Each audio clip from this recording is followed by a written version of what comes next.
우리는 계속해서 예수님께서 요한복음 11장에서 나사로를 살리시는 이 기적을 기록한 본문을 주목해서 묵상하고 있지요.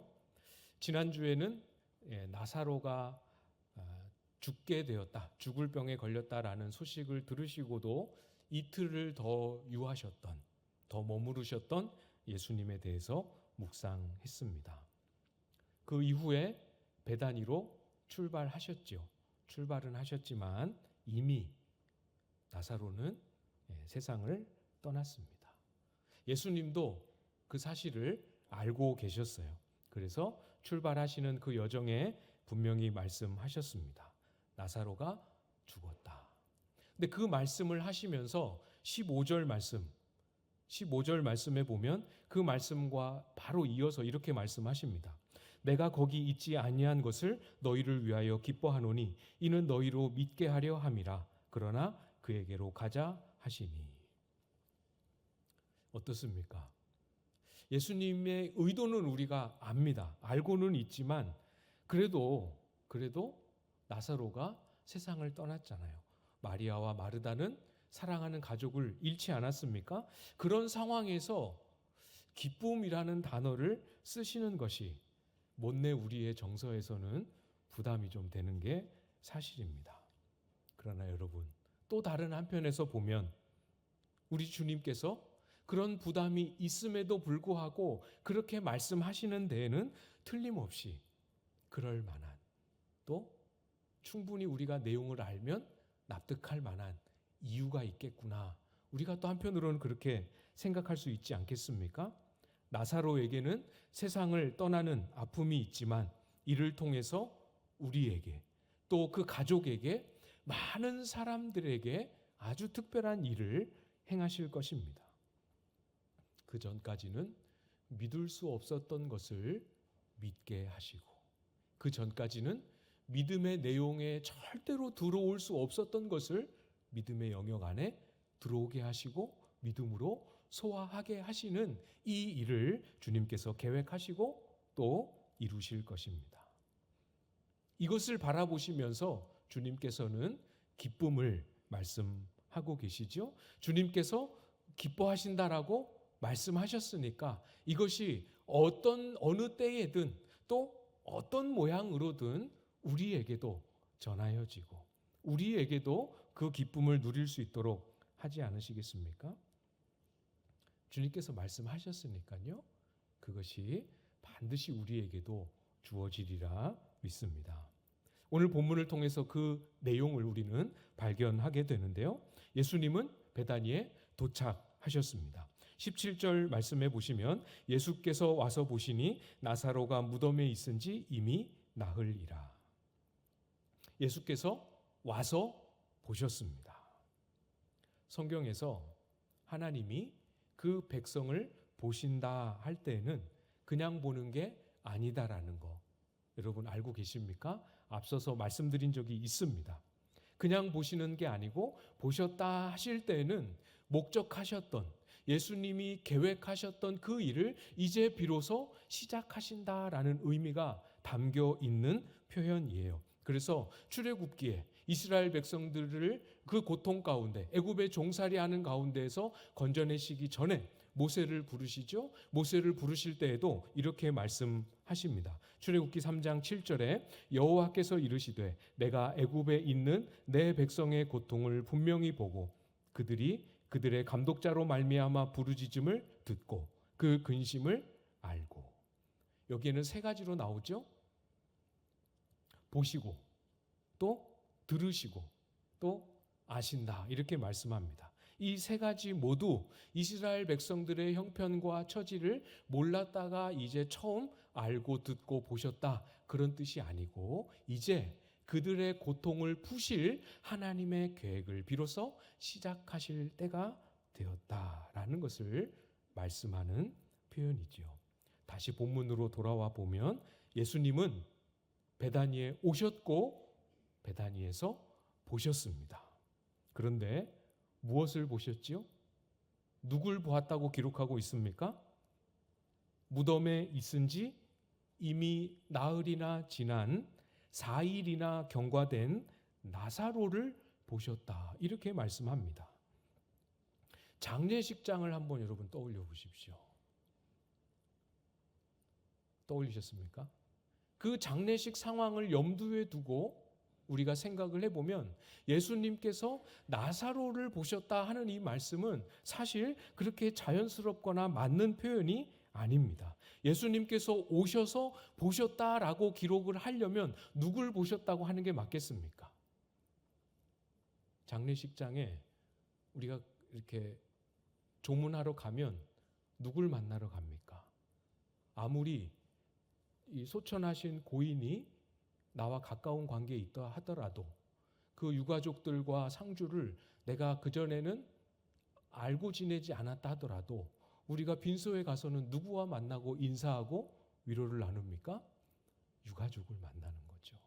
그러니까 예수님이 오셔서 보셨다라고 말씀하실 때 우리의 상식과 우리의 통념을 따라서 생각을 해보면 마르다와 마리아가 슬퍼하고 있는 것을 보셨다. 이렇게 기록하는 것이 맞지요. 19절 말씀에는 정확하게 그렇게 기록합니다. 많은 유대인이 마르다와 마리아에게 그 오라비의 일로 위문하러 왔더니. 이렇게 해야 맞죠. 그렇죠? 오라비의 일이긴 하지만 그래도 살아있는, 그래도 슬퍼하고 있는 마리아와 마르다를 보셔야 하지요. 물론 우리는 알고 있습니다. 예수님이 나사로를 위해서 나사로를 살리기 위해 오셨고 나사로를 실제로 살리시는 것을 우리는 알고 있습니다. 그래서 나사로를 보셨다라는 것이 우리에게는 전혀 어색함이 없지만 여러분 마르다를 생각해 보십시오. 마리아의 입장에서 이 상황을 한번 보십시오. 마리아와 마르다는 전혀 모릅니다. 나사로를 위해서 오셨다?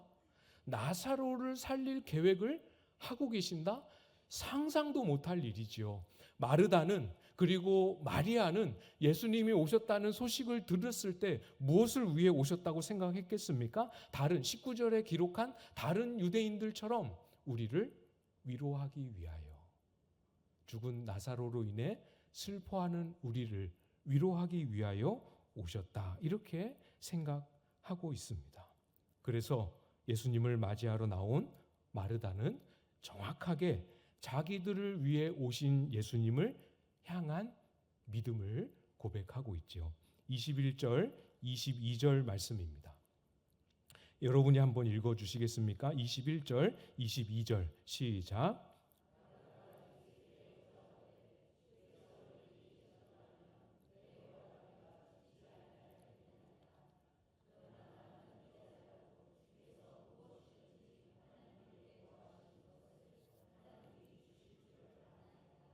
아멘. 예수님을 향하여 자기를 위하여 오신 예수님을 향하여 믿음을 고백한다 이렇게 말씀드렸죠. 그 믿음의 내용이 그 고백의 내용이 무엇입니까? 나사로가 살아날 것을 믿고 고백하고 있습니까? 아닙니다. 나사로가 살아날 거라는 건 아직도 여전히 상상도 못할 일이지요. 어떤 결과가 주어질지 모릅니다. 주님께서 우리에게 오셔서 무엇을 하려고 하시는지 전혀 모르고 있습니다. 어떤 위로를 주실지, 어떤 말씀으로 상한 그 심령을 매만져 주실지 상상도 못하고 있습니다. 다만 그 믿음의 내용 속에는 무엇이 담겨 있습니까? 지금 오신 이분이 누구신지에 대한 믿음은 확실하고 분명하게 있었습니다. 그분이 이 예수님이 어떤 분이신지는 틀림없이 믿고 있는 겁니다. 예수님의 성품을 굳게 붙잡고 있는 거죠. 여러분, 믿음은 나에게 이 약속을 주신 그분을 신뢰하는 겁니다. 믿음은 나에게 말씀하신 그것을 이루실 그분을 신뢰하는 것이지요. 그래서 믿음의 열매는 항상 하나님과의 관계를 점점 더 단단하고 더 견고하고 깊어지게 만듭니다. 믿음이 좋다고 해서 항상 우리의 삶이 형통한 것은 아니지만 믿음이 좋으면 항상 하나님과의 관계는 점점 더 깊어지는 열매를 맺게 되지요. 그렇게 보면 오늘 지금 마르다가 하고 있는 이 21절의 고백이 선명하지요. 주께서 여기 계셨더라면 내 오라버니가 죽지 않았을 겁니다. 이렇게 고백합니다. 주님, 왜 그때 안 오셨습니까? 원망하는 말이 아닙니다. 여러분, 주님께서 그때 거기에 안 계셨지만 안 계실 만한 분명한 이유가 있었음을 신뢰하면서 주님이 만약 그때 오셨다면 충분히 고쳐주실 만한 능력도, 충분히 고쳐주실 의향과 의지도 사랑도 있으시는 그런 분임을 여전히 나는 믿습니다 하는 고백이지요. 주님을 향한 신뢰, 주님을 향한 마음의 태도가 흔들리지 않고 있습니다. 그 다음에 이어지는 22절 말씀도 보십시오. 비록 나사로의 투병은 이제 끝났습니다. 나사로를 위한 기도의 제목은 더 이상 주님께 말씀드릴 상황이 다 지나갔습니다. 그러나 그렇다 해도 놀랍게 마르다의 믿음은 끝이 아니었습니다.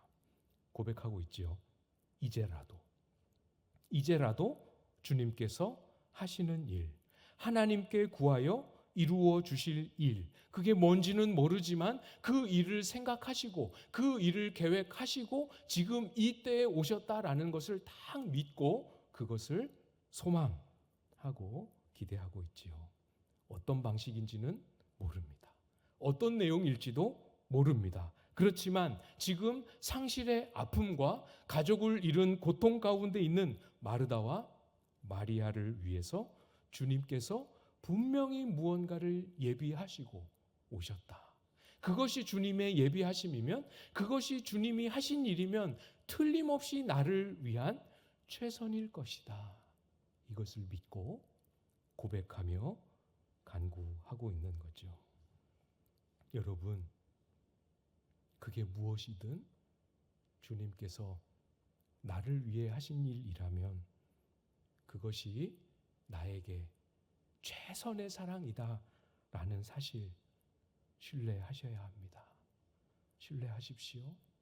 비록 지금 내가 기대했던 것과는 달라도 주님이 나를 위해 예비하신 일이고 주님이 나를 위해 하신 일이라면 그것은 나를 향한 주님의 최선의 최고의 사랑입니다. 이게 믿음이죠. 어떤 결과가 이루어질 것을 간절히 바라며 그 결과 자체를 믿는 믿음이 아니고, 물론 그 결과를 위해서 기도해야 하고 그 결과를 주실 것을 믿는 믿음도 우리에게 필요하지만 믿음을 그렇게만 이해하면 우리는 건강하고 바른 믿음의 내용을 갖기 어려워지게 됩니다. 다시 말씀드립니다. 여러분, 믿음은 그 일을 행하시는 그분의 성품, 그분 자체를 신뢰하는 것입니다. 그래서 마르다는 큰 아픔을 겪었지만 여전히 예수님과의 신뢰관계에 손상이 없습니다. 멀어지지 않았습니다. 주님이 오신다는 소식을 듣고 주님께로 뛰쳐나갔습니다. 여러분, 주님은 내 생각보다 항상 더 크시기 때문에 내가 다 몰라요. 주님이 하시는 일을 내가 다 내 머리로 쫓아갈 수가 없습니다. 그렇기 때문에 이해 안 되는 순간이 있고 해석이 안 되는 상황들을 만날 수 있습니다. 또 주님은 언제나 항상 우리를 향한 사랑에 변함이 없습니다. 조금 아프고 조금 이해되지 않아도 주님이 나를 향한 사랑만큼은 여전히 변함이 없음을, 내가 이해를 하지 못할 뿐이지, 이것이 어떻게 나를 향한 사랑이 될 수 있을까 이해를 하지 못할 뿐이지 사랑에는 변함이 없음을 신뢰하는 마음 여러분 안에 살아 있으십니까? 신뢰하십시오. 잃어버렸다면 그 신뢰를 다시 회복하십시오. 지나고 나면 알게 되지 않습니까? 아, 그때 그게 그래서 나를 향하여 사랑이 될 수 있는 거구나. 그래서 그때 그렇게 하셨구나. 이것을 위하여 그때 그 일을 통과하게 하셨구나. 반드시 사랑이었음을, 하나님의 우리를 향한 베스트였음을 깨닫게 하는 날이 반드시 옵니다. 믿으십니까? 반드시 옵니다. 오늘 본문의 마르다와 마리아에게는 빨리 왔죠. 많이 빨리 왔습니다. 23절에 말씀하시지요. 예수께서 이르시되 내 오라비가 다시 살아나리라.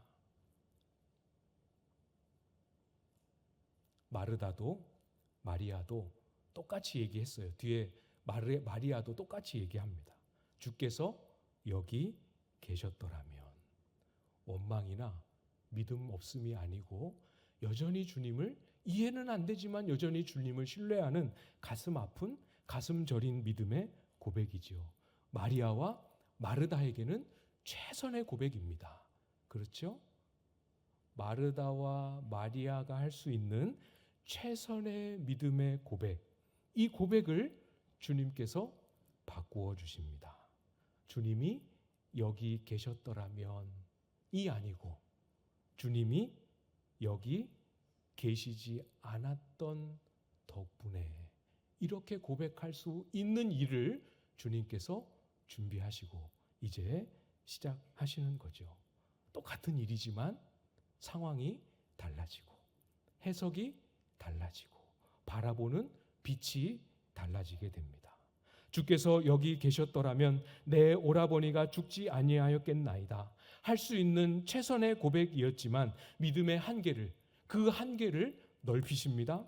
그 믿음의 영역을 넓게 확장시키십니다. 주께서 여기 계시지 않았기 때문에 내 오라비는 죽었다가 다시 살아나는 놀라운 은혜를 경험하게 되었군요. 주께서 여기 계시지 않았기 때문에 그 덕분에 우리는 나사로가 살아나는 것을 보고 예수님을 더 온전하고 확실하게 믿게 되었습니다. 처음부터 이걸 알았다면 아파도 죽어도 눈물 한 방울 흘리지 않았을 텐데, 어쨌건 이것이 내가 전혀 상상할 수 없었던 주님의 베스트였음을 이제는 압니다. 이제는 고백할 수 있습니다 하는 때를 하나님은 허락하시지요. 누가 이런 반전을 상상할 수 있겠습니까? 누가 이런 놀라운 변화를 계획하고 기대할 수 있겠습니까? 그렇죠? 그러니까 좀 실망스럽더라도, 좀 마음에 잘 안 들더라도 너무 많이 실망하지 마십시오. 절망하지 마십시오. 소망을 접지 않으시기를 부탁을 드립니다. 반드시 더 크고 놀라운 하나님의 계획, 하나님의 사랑이었음을 저와 여러분에게 쏙 안겨 주실 것입니다. 물론 마르다는 그 의미가 무슨 뜻인지 100% 이해하지는 못합니다. 23절에서 내 오라버니가 살아날 것이다. 이것이 지금 무덤에서 4일이나 지났고 4일이 지났다라는 것은 이미 부패가 한참 진행이 됐다는 뜻입니다. 그러니까 무덤에 있는 4일이나 지난 그 나사로가 무덤 밖으로 걸어 나온다라는 그런 의미로는 전혀 이해를 못했죠. 상상도 못했죠. 마르다는 23절에 이 예수님의 말씀이 마지막 날 부활 때 일어날 일을 말씀하시는구나, 이렇게 이해를 했습니다. 24절, 마르다가 이르되 마지막 날 부활 때에는 다시 살아날 줄을 내가 아나이다. 예수님께서 나사로가 다시 살아날 것이다 말씀하시는 그것을 마르다는 제대로 깨닫지 못하고 불신앙적인 고백을 하고 있다. 저는 그렇게 말하고 싶지 않습니다. 비록 예수님이 말씀하신 의미를 아직은 다 깨닫지 못하지만 여러분, 마르다는 자기 지식을 동원해서 예수님이 하신 말씀을 다 이해는 못해도 힘써서 그 말씀을 받고 있습니다. 힘써서 그 말씀을 붙잡고 있습니다. 이 말씀이 마지막 날 때 일어날 부활을 말씀하시는구나. 그렇게 생각하고 딱 붙잡고 있습니다. 여러분, 잘 이해는 되지 않더라도, 비록 그 해석이 조금 불완전한 면이 있다 하더라도 말씀하실 때 주님의 입에서 나오는 그 말씀은 진리인 줄 알고 딱 붙잡고 있는 이 마르다의 믿음, 보이십니까? 저는 이 마르다의 고백과 믿음이 참 귀하다라고 여겨집니다. 잘 보십시오. 본문에서 예수님이 마르다의 이 대답, 24절의 이 대답을 부정하지 않으십니다. 아니, 마지막 날 때 하는 걸 내가 얘기하는 게 아니고 지금 나사로가 살아날 거라니까, 이렇게 말씀하지 않으셨어요. 놀랍게도 나사로가 실제로 살아나는 이 이적은 잠시 후에 일어나게 됩니다. 지금 그 이후에 예수님이 말씀하시는 내용은 나사로가 무덤에서 나오는 것에 관한 말씀이 아니고, 마르다가 대답한 마지막 날 부활 때 일어날 일에 관하여 그것에 잇대어서 예수님이 말씀을 계속해서 전해주고 계십니다. 4일 만에 무덤에서 나사로가 그 무덤을 밀치고 걸어 나오는 것, 놀라운 기적이죠. 엄청난 기적이고 다시 없을 영광입니다. 그러나 나사로는 얼마의 시간이 지난 후에 또 다시 죽음을 맞이하게 됩니다. 그 기적이 아니라는 뜻도 아니고 그 영광이 작다라는 뜻도 아니지만, 나사로가 지금 무덤에서 다시 얻고 나온 생명은 육체적인 생명을 다시 한 번 더 얻은 것에 불과합니다. 그러나 여러분, 잘 보십시오. 마르다가 지금 고백하고 있는 마지막 날 부활 때 경험하게 될, 부활 때 다시 살아나는 그 생명은 육체의 생명과는 다른 생명입니다. 영광스러운 부활의 몸을 입는 새로운 생명을 고백하고 있는 것이지요. 마르다야, 네가 잘 대답했다. 내가 그때 부활에 일어날 생명을 내가 가르쳐 줄게. 빌립보서 3장 21절에 이 부활의 생명을 이렇게 말씀합니다. 잘 들어보십시오. 그는 만물을 자기에게 복종하게 하실 수 있는 자의 역사로 우리의 낮은 몸을 자기 영광의 몸의 형체와 같이 변하게 하시리라. 우리가 지금 짊어지고 있는 이 육신의 몸을 일컬어 낮은 몸이라고 말씀하지요. 그렇죠? 그리고 우리가 그리스도 안에서 마지막 날 부활로 입게 될 그 몸을 예수님의 영광의 몸의 형체와 같이 변하게 된 몸이라고 말씀하십니다. 예수님께서 부활하신 후에 입으신 그 영광의 몸과 비슷한, 그 형체와 비슷한 모습으로 우리를 변하게 하십니다. 그래서 예수님은 사망을 이기시고 부활하신 주님이기도 하지만 동시에 저와 여러분을 위한 부활이시고 생명이신 분입니다. 부활하신 분이시지만 저와 여러분을 부활하시게 하는 분입니다. 스스로 부활하신 분이지만 우리의 낮은 몸을 그의 부활의 영광의 몸의 형체와 같이 변하게 하시는 분이십니다. 이 진리를 고린도전서 15장에서는 또 이렇게 말씀합니다. 우리의 지금 이 몸을 썩을 것, 이렇게 표현하고 우리가 부활 후에 입게 될 그 몸을 썩지 아니할 것이라고 표현으로 말씀하십니다.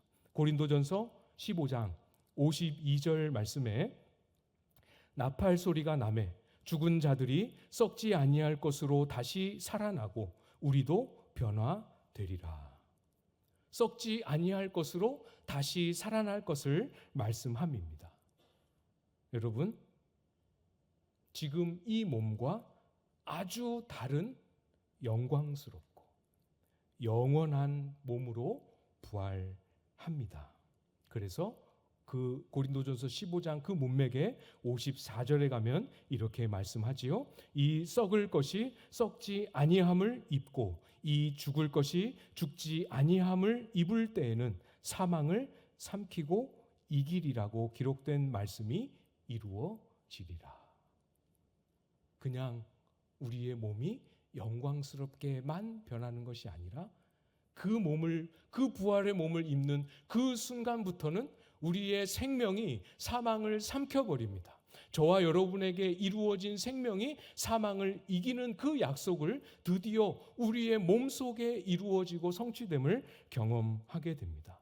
우리가 스스로 주님의 그 날에 사망을 삼키고 사망을 이기는 영광스러운 부활의 몸을 입는 것이 어떤 느낌일지, 얼마나 기쁠지, 얼마나 감격스럽고 영광스러울지 상상이 되십니까? 놀라운 표현이죠. 사망을 삼킨다 말씀하십니다. 이것이 25절 하반절에 나를 믿는 자는 죽어도 살겠고 하신 말씀의 의미지요.